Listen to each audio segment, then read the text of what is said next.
Welcome to another JTech video where we're going to be talking about basic circuit fault identifications, which usually is achieved through the connecting of a scan reader, fault code reader, whatever you want to call it, to the data link.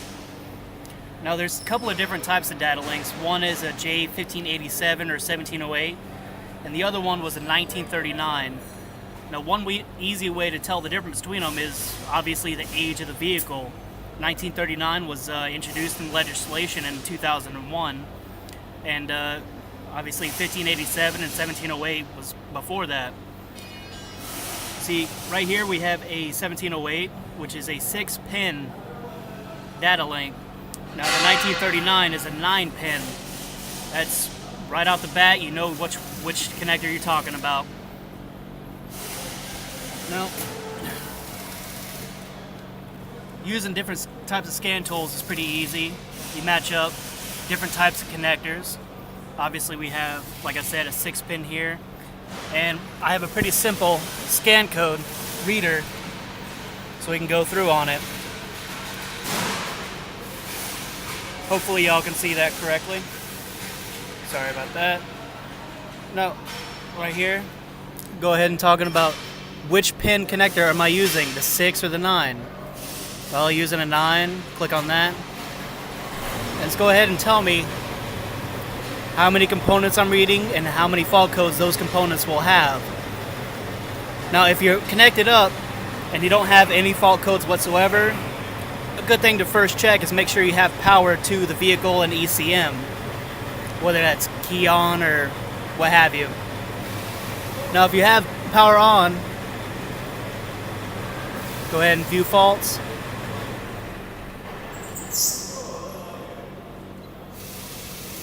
And you can scroll through. It says here we have 5 faults. I'm sorry, that's not very clear on the screen right now.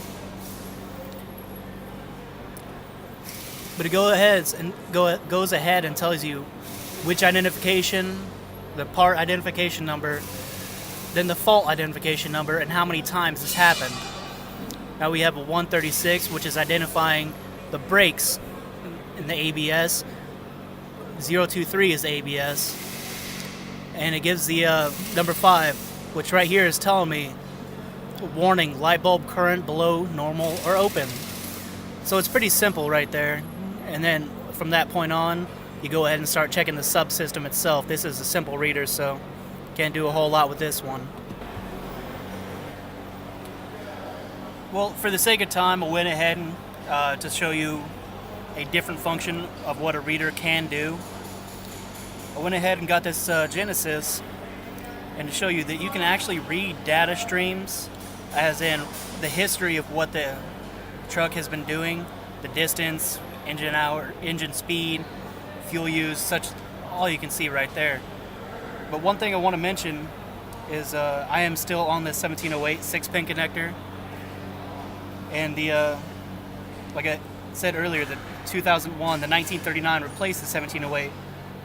One of the differences of them was the 1708 is just a standard for the physical construction of the data bus. Now, the 1939 is standards for both the physical construction of the data bus and such things as the data transmission rate and what it can do.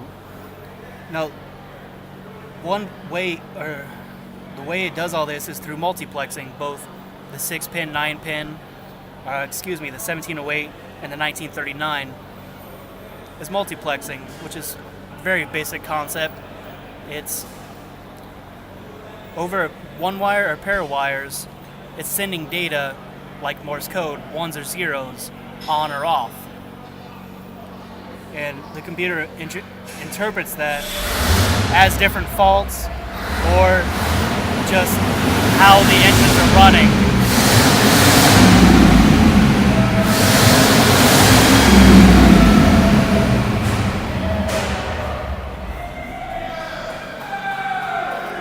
Now the fault codes, by definition, have a few different types. It's active, which is currently happening. Historical, it's happened in the past. The engine went over temp or didn't.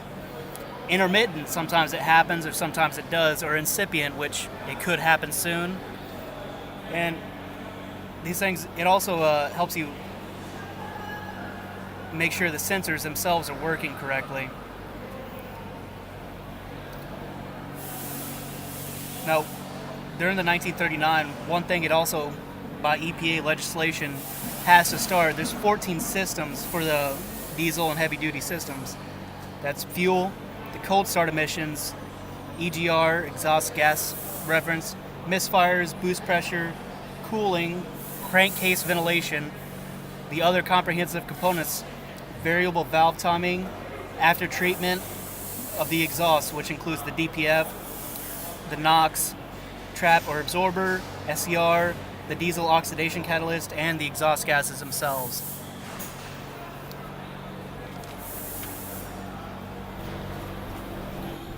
Now I walked over here to a newer vehicle just to show you an example of a 9-pin connector.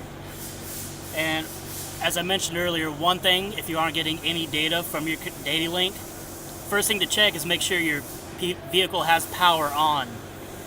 Now if your vehicle has power on and you're still not getting anything, you might want to check the data link itself in the data bus.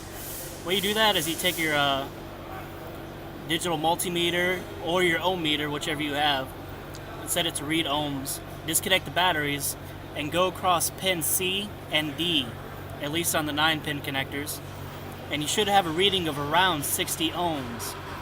Now if you don't, there may be a problem with your terminating resistors in the bus. Now once you check that, you reconnect your batteries, turn your power on, and make sure it does have voltage flow through the system. And I hope you have a good day.